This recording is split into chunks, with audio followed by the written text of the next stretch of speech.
Good morning, students. How are you? I am Kamaljeet Kaur, your SS teacher from सर्वकारी विद्या मंदिर फाजिल्का। बच्चों, previous 2 videos मैंने nationalism in India वाले lesson में से ही भेजी थी। उसमें हमने रॉलेट एक्ट और फर्स्ट वर्ल्ड वार के इम्पैक्ट और खिलाफत मूवमेंट का पढ़ा था। अब जो नेक्स्ट हम वीडियो में भेज रही हूँ वो आपका जो गांधी जी ने प्रपोजल रखा था एक मूवमेंट चलाने का, नॉन कोऑपरेशन का, वो हम स्टार्ट कर रहे हैं। तो टॉपिक है why non cooperation.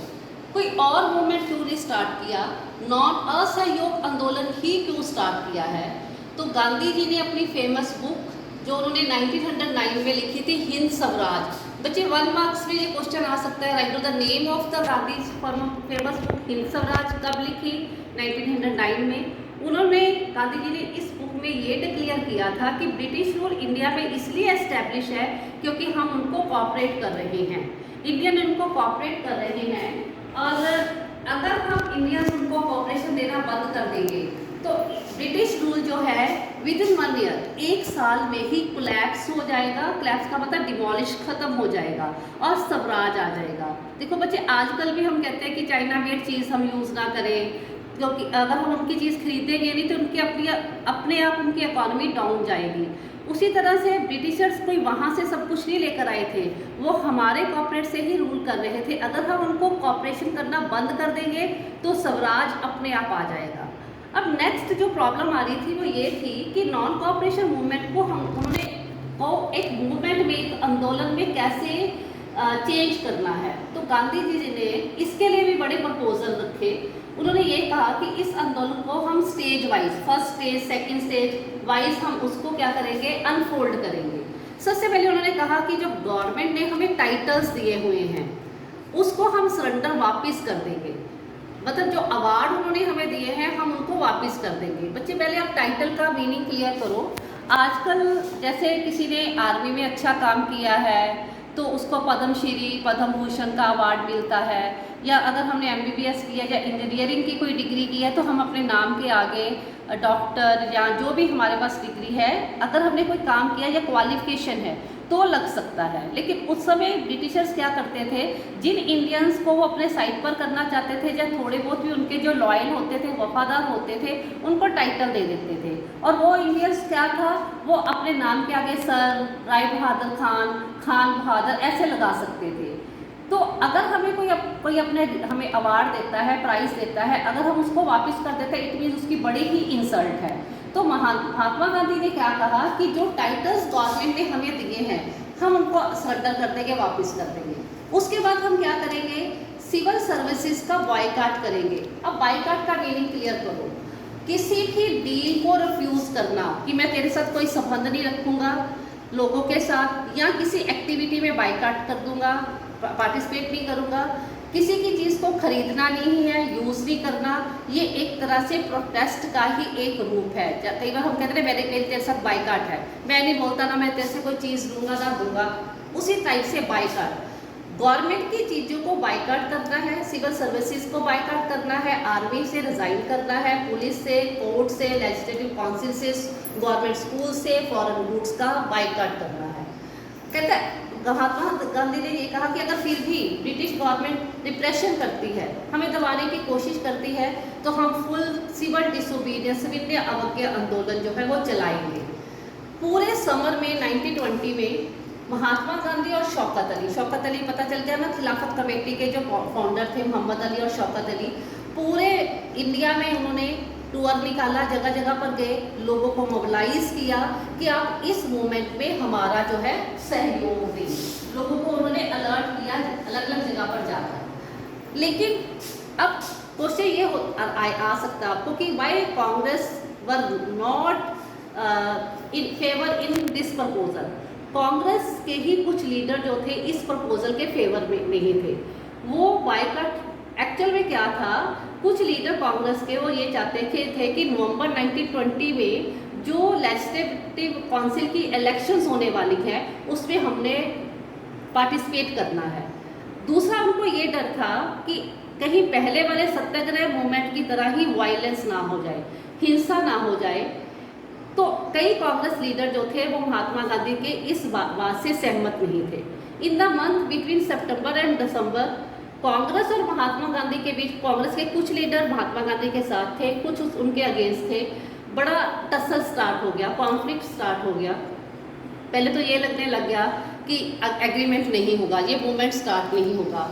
Finally Congress का जो सेशन, उस समय कांग्रेस का हर साल एक सेशन होता था, मीटिंग होती थी अलग अलग प्लेसेस में। उस समय 1920 में नागपुर में सेशन हुआ। ये आपको मैप में भी आ सकता है कि 1920 दिसंबर में कहाँ पर कांग्रेस का सेशन हुआ था, नागपुर में। कंप्रोमाइज़ हो गया कांग्रेस लीडर्स के बीच में और महात्मा गांधी के बीच में कि हम नॉन कॉपरेशन मूवमेंट जो है वो स्टार्ट करेंगे। अब ये मूवमेंट कैसे अनफोल्ड हुआ, किस किस ने इसमें पार्टिसिपेट किया, अलग अलग सोशल ग्रुप का आइडिया जो के दिमाग में नॉन कॉपरेशन का आइडिया क्या था, हम उसके बारे में पढ़ेंगे। बच्चे जी आप पिक्चर देखो, इसमें आपको नज़र आ रहा है कि ये उन्होंने बोन फायर बनाया हुआ है, मतलब जो फॉरेन क्लोथ था उसकी बड़ी सारी वो बनाकर ढेरी सी उसको वो जला रहे हैं, होलिका दहन जैसे होता है। तो ये सारे मूवमेंट में जो लोग हैं प्रोसेशन में नज़र आ रहे हैं, उस चीज़ को शो किया गया है कि कैसे नॉन कॉपरेशन मूवमेंट जो है अलग अलग स्टार्ट हो गया। अब नेक्स्ट टॉपिक है different stands with in the movement. इस मूवमेंट में नॉन कॉपरेशन खिलाफत मूवमेंट में जो जनवरी 1921 में स्टार्ट हुआ, अलग अलग सोशल ग्रुप ने कैसे पार्टिसिपेट किया, उनके लिए स्वराज का मीनिंग क्या था। सबसे पहले हम टाउन्स का करेंगे। ये मूवमेंट टाउन्स में, शहरों में कैसे चला। टाउन्स में खासकर मिडिल क्लास ने इस मूवमेंट में, इस आंदोलन में पार्टिसिपेट किया, क्योंकि मिडिल क्लास ज़्यादा जॉब वाली थी, उन सैलरीड पर्सन्स थे। स्टूडेंट्स ने गवर्नमेंट कंट्रोल्ड स्कूल्स को लेफ्ट कर दिया, छोड़ दिया। प्राइवेट स्कूल उस समय ना के बराबर होते थे। कॉलेजेस को लेफ्ट किया, हेडमास्टर्स ने रिज़ाइन कर दिया, टीचर्स ने रिज़ाइन कर दिया, कोर्ट में जो लायर्स थे उन्होंने रिज़ाइन कर दिया, लीगल प्रैक्टिसेस करनी बंद कर दी। काउंसिल की इलेक्शन होनी थी, मैंने पहले आपको बताया 1920 में। एक प्रोविंस को छोड़कर, बहुत इंपॉर्टेंट क्वेश्चन है, सिर्फ मद्रास के प्रोविंस प्रांत को छोड़कर यहाँ पर नॉन ब्राह्मणों ने, मतलब जो वहाँ पर एससी क्लासेस ज़्यादा थी, नॉन ब्राह्मणों ने एक पार्टी बनाई जिसका नाम था जस्टिस पार्टी।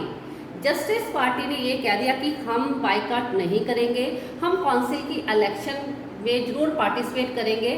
बाकी सारे इंडिया में बाइकाट हुआ, सिर्फ मद्रास प्रांत में जस्टिस पार्टी ने काउंसिल की इलेक्शन में पार्टिसिपेट किया। उनका ये मानना था कि ब्राह्मणों को तो कहीं ना कहीं से और कोई ना कोई पावर मिल जाएगी, हमें पावर तो ही मिलनी है अगर हम काउंसिल की इलेक्शन में जाएंगे और हमें कोई ना कोई सीट जो है गवर्नमेंट से मिलेगी। अब नेक्स्ट क्वेश्चन है कि नॉन कॉपरेशन मूवमेंट का इफेक्ट क्या पड़ा सिटीज़ में, टाउन्स में।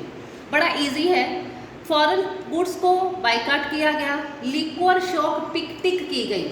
लिक्वर शॉप होते हैं वाइन की दुकानें, मतलब शराब की दुकान जिसको हम कहते हैं। पिकटिंग का मतलब क्या होता है बच्चे, इधर देखो, ए फॉर्म ऑफ डेमोन्स्ट्रेशन। ये एक डेमोन्स्ट्रेशन का एक फॉर्म है, रूप है, जिसमें किसी भी बिल्डिंग, किसी भी शॉप, किसी भी जगह का एंट्रेंस गेट जो है उसको वो ब्लॉक कर देते हैं, ना कोई अंदर से आएगा ना अंदर से बाहर से अंदर जाएगा। तो लिक्वर शॉप के बाहर वूमेन जो मूवमेंट चलाने वाले थे वो उन्होंने पिक्ट कर लिया, वहाँ उन्होंने धरने दे दिए। फॉरेन क्लोथ्स को बड़ी बड़ी होलिका बनाकर, मैंने पिक्चर में भी दिखाया, उसको बर्न किया गया। अब जब हम कोई चीज़ यूज़ ही नहीं करेंगे तो उसकी इंपोर्ट भी कम हो जाएगी। फॉरेन क्लोथ की इंपोर्ट 1921-22 में हाफ रह गई। अगर 100 आती थी तो 150 होगी। 102 करोड़ इसका प्राइस होता था, रह कितना गया, सिर्फ और सिर्फ 57 करोड़ रह गया। मैनी प्लेसेस में ट्रेडर्स ने, व्यापारियों ने फॉरेन गुड्स में ट्रेड करने के से रिफ्यूज़ कर दिया, हम नहीं करेंगे।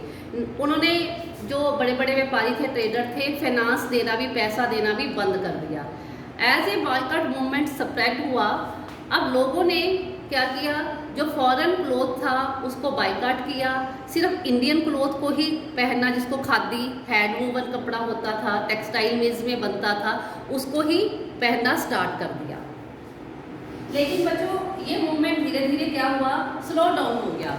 अब क्यों स्लो डाउन हुआ, सिटीज़ में ग्रेजुअली स्लो डाउन क्यों हो गया, इसके भी बड़े कारण थे। देखो, खादी जो थी हैंड वूवन होती है, नेचुरली जो हाथ से बनेगा टाइम ज़्यादा लगेगा, लेबर ज़्यादा लगेगी, पैसा ज़्यादा लगेगा। ये ज़्यादा एक्सपेंसिव होता था, जितनी डिमांड होती थी उतना बनता नहीं था। जबकि मिल का कपड़ा जो होता है तेज बनता है मशीन से, सस्ता होता है, इसलिए पुअर लोग जो थे इसको अफोर्ड नहीं कर पाए। धीरे धीरे उन्होंने फिर फॉरेन क्लॉथ को यूज़ करना स्टार्ट कर दिया। ठीक है, उसी तरह से जो ब्रिटिश इंस्टीट्यूशन है जैसे गवर्नमेंट स्कूल्स, कॉलेजेस, कोर्ट्स, यहाँ तो उसकी जगह पर इंडियन इंस्टीट्यूट पहले वो स्थापित करते, एस्टेब्लिश करते, तो बच्चे या टीचर वहाँ जाते। ठीक है, तो उनकी बच्चों की स्टडी लॉस थी। आजकल तो आपकी तो ऑनलाइन स्टडी हो रही है, चाहे स्कूल बंद है, लेकिन उस समय ऐसा कोई प्रोविज़न नहीं था। तो बच्चे स्कूल घर में थे, टीचर्स उनकी इनकम का सोर्स ख़त्म हो गया। तो धीरे धीरे करके स्टूडेंट्स ने, टीचर्स ने, लॉयर्स ने अपनी पुरानी जॉब्स को दोबारा से ज्वाइन कर लिया, जिससे क्या हुआ, ये वाला जो मूवमेंट है धीरे धीरे सिटीज़ में क्या हो गया, डाउन हो गया। तो बच्चे आज वीडियो में मैं इतना ही भेजूंगी, थोड़ा स्लो करेंगे ये लेसन क्योंकि इम्पॉर्टेंट है board examination point of view से। कुछ क्वेश्चन मैं पीडीएफ में भेज दूंगी, आप वो क्वेश्चन अपनी नोटबुक्स में लिखना और याद भी करना। जो पीरियोडिक टेस्ट का सिलेबस होगा वो आपको मेंशन कर दिया जाएगा। तो be prepare for that, stay home, stay safe.